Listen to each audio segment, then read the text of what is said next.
की मंच पर उपस्थित भैया आवाज कम रखा। हमारे भारत सरकार के फाइनेंस राज्य मंत्री श्री भागवत कराड़ जी, हमारे उत्तराखंड के मंत्री धन सिंह रावत जी, सोलापुर से आए हुए हमारे मेंबर ऑफ पार्लियामेंट श्री जय सिद्धेश्वर महास्वामी जी, सांगली के हमारे संजय काका पाटिल जी और हमारे इंडी विधानसभा के उम्मीदवार श्री कासूगौड़ा बिरादार जी, मंच पर उपस्थित श्री मल्लिकार्जुन जेगूर, श्री मल्लिकार्जुन किवड़े, हमारे एमएलसी हनुमंत निरानी जी, डॉक्टर वागली जी, दयासागर पाटिल जी, मंच पर उपस्थित सभी नेतागण और उपस्थित सभी बहनों और भाइयों, आज हम सब लोग यहां पर उपस्थित हैं हमारे कासूगौड़ा बिरादार जी को समर्थन देने के लिए। हम सभी जानते हैं कि 10 मई को कर्नाटक की विधानसभा का चुनाव होने वाला है। पिछले समय कर्नाटक का चुनाव हुआ था और थोड़ी सी सीटें बीजेपी को कम मिली थी। उसके बाद कुछ समय तक कर्नाटक में जो सर्कस हुई वो आप सब लोगों ने देखी। वो सर्कस ही थी, जेडीएस और कांग्रेस की सर्कस। लेकिन आप सबके आशीर्वाद से कर्नाटक उस सर्कस से बाहर आया और फिर एक बार कर्नाटक में भारतीय जनता पार्टी की सरकार बनी। हमारे वरिष्ठ नेता श्रीमान येदियुरप्पा जी, इनके नेतृत्व में भारतीय जनता पार्टी की सरकार ने काम करना शुरू किया और विशेष रूप से जैसे ही डबल इंजन की सरकार आई, ऊपर आदरणीय प्रधानमंत्री मोदी जी और नीचे आदरणीय येदियुरप्पा जी, तो कर्नाटक ने तेजी से भागना शुरू किया और विकास की ओर कर्नाटक तेजी से बढ़ने लगा। येदियुरप्पा जी ने जिस समय ये कहा कि उम्र के कारण मैं अभी मुख्यमंत्री पद छोड़ना चाहता हूं, और फिर उन्हीं के सजेशन पर उस समय भारतीय जनता पार्टी के हमारे वरिष्ठ नेताओं ने, प्रधानमंत्री जी, हमारे अध्यक्ष जी, हमारे अमित भाई, इन्होंने बसवराज बोम्मई जी को मुख्यमंत्री पद की कमान दी और हम सबने देखा कि लगातार कर्नाटक में विकास की ओर जाने का सिलसिला जारी रहा। आज देश में मोदी जी की सरकार ने पिछले 9 वर्षों में भारत को पूरे तरीके से परिवर्तित किया है। अभी अभी कराड़ साहब बता रहे थे कि भारत अब दुनिया की 5वीं सबसे बड़ी अर्थव्यवस्था है और हमने अब पूरे यूरोप को पीछे छोड़ दिया। जर्मनी हो, फ्रांस हो, इंग्लैंड हो, ये सारे देशों को पीछे छोड़ दिया और मोदी जी के नेतृत्व में 2030 में भारत दुनिया की तीसरी सबसे बड़ी अर्थव्यवस्था होगी। और ये जो अर्थव्यवस्था का विस्तार हो रहा है, इस विस्तार का उपयोग प्रधानमंत्री मोदी जी ने किसके लिए किया?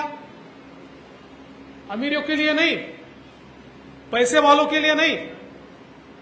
मोदी जी ने इसका उपयोग किया गरीबों के लिए, किसानों के लिए, ओबीसी के लिए, पिछड़ों के लिए, आदिवासियों के लिए, महिलाओं के लिए, जो समाज में पीछे छूट गए, ऐसे लोगों के जीवन में परिवर्तन लाने के लिए ये सारे पैसों का उपयोग मोदी जी ने किया। आज आप देखिए, करोड़ों लोगों के घर शौचालय बने, तो हमारी महिलाओं को आज बाहर जाने की जरूरत नहीं है, शर्मिंदगी महसूस करने की जरूरत नहीं है, और विशेष रूप से लोगों के हेल्थ में, आरोग्य में भी सुधार आया। आज करोड़ों घरों में गैस का सिलेंडर पहुंचा, तो हमारी माताएं बहनें जो धुआं खाती थी, आज उसमें से उनको मुक्ति मिली। करोड़ों लोगों के घर बिजली पहुंची, करोड़ों लोगों के घर पानी पहुंचा। अगर हम कर्नाटक की बात करें तो डबल इंजन की सरकार ने 55 लाख परिवारों में शौचालय पहुंचाया। कर्नाटक की सरकार ने 45 लाख परिवार, 45 लाख परिवार का अर्थ होता है अगर 5 लोग भी एक परिवार में तो तकरीबन 2 करोड़ लोग, 2 करोड़ लोगों तक पीने का पानी ये जल जीवन मिशन के माध्यम से पिछले 4 सालों में कर्नाटक में लोगों के घरों तक हमारी कर्नाटक की बीजेपी की सरकार ने पहुंचाया। आज हम देख सकते हैं हमारे इंडी में करीब 60 से ज्यादा गांवों में जल जीवन मिशन का पानी पहुंच चुका है, और बरसों से जो लोग घरों में पानी के लिए तरसते थे, उनके भी घरों में नल का पानी आज जा रहा है। ये परिवर्तन मोदी जी ने करके दिखाया। आज करोड़ों लोगों को घर मिला, मकान मिला।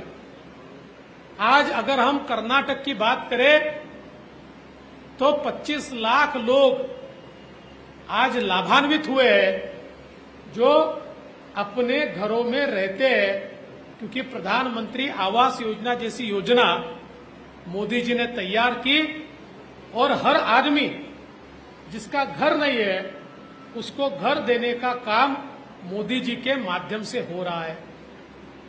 आज हम लोग हमारे किसानों का जब विचार करते हैं तो मोदी जी ने पीएम किसान जैसी योजना लाई, 6,000 रुपया किसानों को देने का निर्णय किया। हमारी कर्नाटक की सरकार ने, बीजेपी की सरकार ने कहा अगर मोदी जी 6,000 रुपये दे रहे तो हमने भी उसमें कुछ हाथ लगाना चाहिए। हमारी सरकार ने भी 4,000 रुपये दिए, तो आज 10,000 रुपये हर किसान के घर में कर्नाटक में जा रहे। 55 लाख किसान आज कर्नाटक के इस योजना का फायदा ले रहे हैं। ये परिवर्तन आज हुआ है। आज इतने बड़े पैमाने पर रोड का काम चल रहा है। आज आप देख सकते हैं कि सोलापुर विजयपुर ये जो रास्ता है, इस रास्ते के लिए मोदी जी ने, गडकरी जी ने पैसा दिया। आज इस रास्ते का काम चल रहा है। अलग अलग जो योजनाएं हैं जिसका यहां पर उल्लेख हुआ, आज उन योजनाओं के माध्यम से किसानों को बड़े पैमाने पर फायदा हो रहा है। आज जिस प्रकार से सरकार ने अलग अलग प्रकार के विकास के कामों से लोगों तक पहुंचने का फैसला लिया, मैं ऐसा मानता हूं कि सामान्य व्यक्ति, आम आदमी, गरीब आदमी, इसका विचार इससे पहले कभी नहीं हुआ। एक समय था कांग्रेस के नेता गरीबी हटाओ का नारा देते थे, लेकिन कांग्रेस ने गरीबी कभी हटाई नहीं। कांग्रेस ये समझती थी कि जब तक देश गरीब रहेगा तब तक हमको वोट देगा। इसलिए गरीबों की गरीबी हटे ही नहीं, गरीब गरीब ही रहे, ताकि आंख मूंद कर कांग्रेस को वोट देता रहे। इसलिए कांग्रेस ने कभी प्रयास नहीं किया, लेकिन पहली बार इस गरीबी को हटाने का प्रयास मोदी जी के माध्यम से हम लोगों ने होता हुआ देखा। आज लिफ्ट इरिगेशन जैसी योजनाएं करोड़ों रुपए बोम्मई जी की सरकार उसके लिए दे रही है। और मैं तो सवाल पूछना चाहता हूं कि हमारी इंडी में 10 साल से जो एमएलए है, 10 साल में उनका इंडी के लिए क्या योगदान है, क्या कंट्रीब्यूशन है। जो भारतीय जनता पार्टी की येदियुरप्पा जी की और बोम्मई जी की सरकार ने काम किए, उसी की ओर अपना ठप्पा लगा के मैंने किया बताते हुए घूमते हैं। उन्होंने किया हुआ एक काम ये आप दिखा नहीं सकते। जो काम हुए हैं वो भारतीय जनता पार्टी की सरकार के कारण हुए हैं। तो आप लोग ये ध्यान में रखिए, डबल इंजन की सरकार है, केंद्र में मोदी जी का इंजन है, यहां बोम्मई जी का इंजन है। अब इस इंजन के साथ अगर बिरादार जी का डिब्बा जुड़ जाए तो ट्रेन कितनी फास्ट भागेगी। अगर कांग्रेस का डिब्बा जोड़ा तो ट्रेन जाएगी बंगलोर की तरफ इंजन, और डिब्बा जाएगा सोलापुर की तरफ, तो विकास थोड़ी होगा।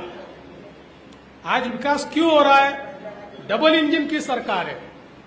और इसलिए मोदी जी को, बोम्मई जी को साथ देने वाला इस प्रकार का नेता अगर हम यहां से चुनकर भेजते, और आप देखिए कासूगौड़ा जी एक सामान्य परिवार से आते हैं, उन्होंने अपनी मेहनत से अपने नेतृत्व को खड़ा किया है।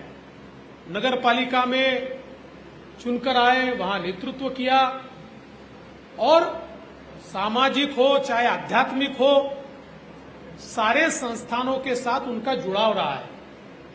इसलिए मुझे ऐसा लगता है कि इनके जैसा एक व्यक्ति जब चुनकर जाएगा तो निश्चित ही जो विकास की गंगा दिल्ली से निकलकर बंगलोर तक आती है और बंगलोर से निकलकर विजयपुर तक, इंडी तक आती है, उसकी धारा तेजी से बहते हुए आएगी और एक बड़ा परिवर्तन हम सब लोगों को देखने को मिलेगा। आज सच में तो आप देखिए कांग्रेस पार्टी की अवस्था क्या है। कांग्रेस के युवराज ये भारत जोड़ो यात्रा पर निकले।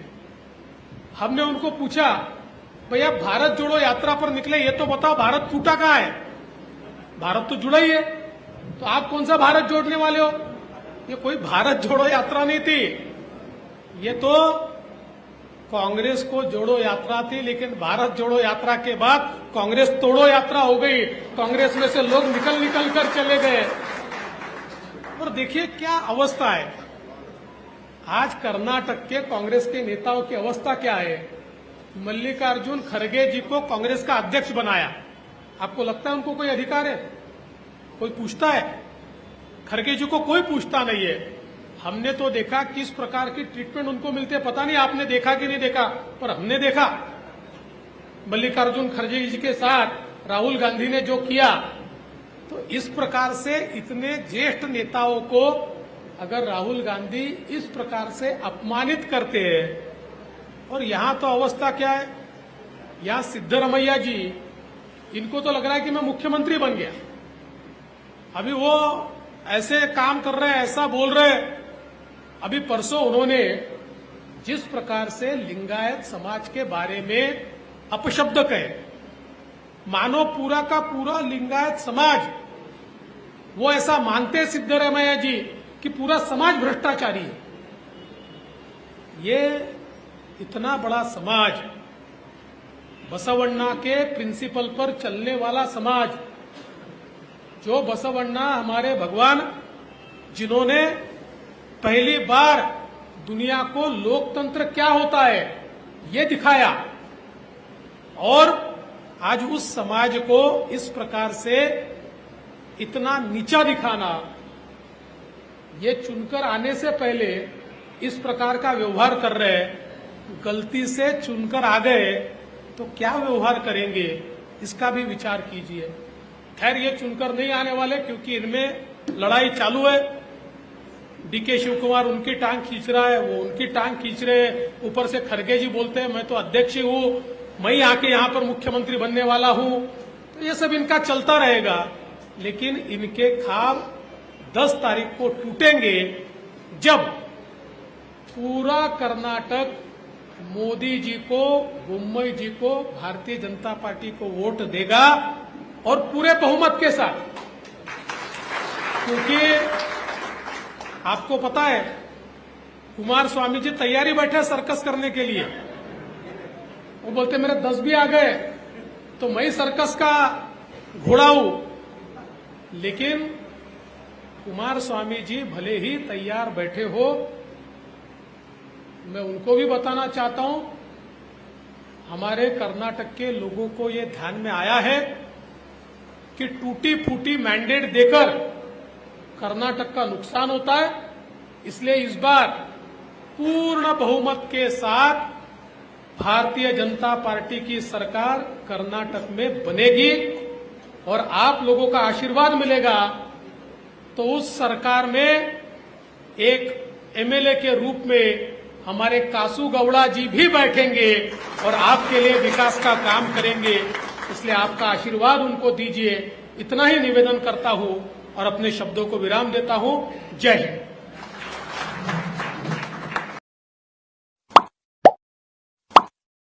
Like, subscribe, click on the bell.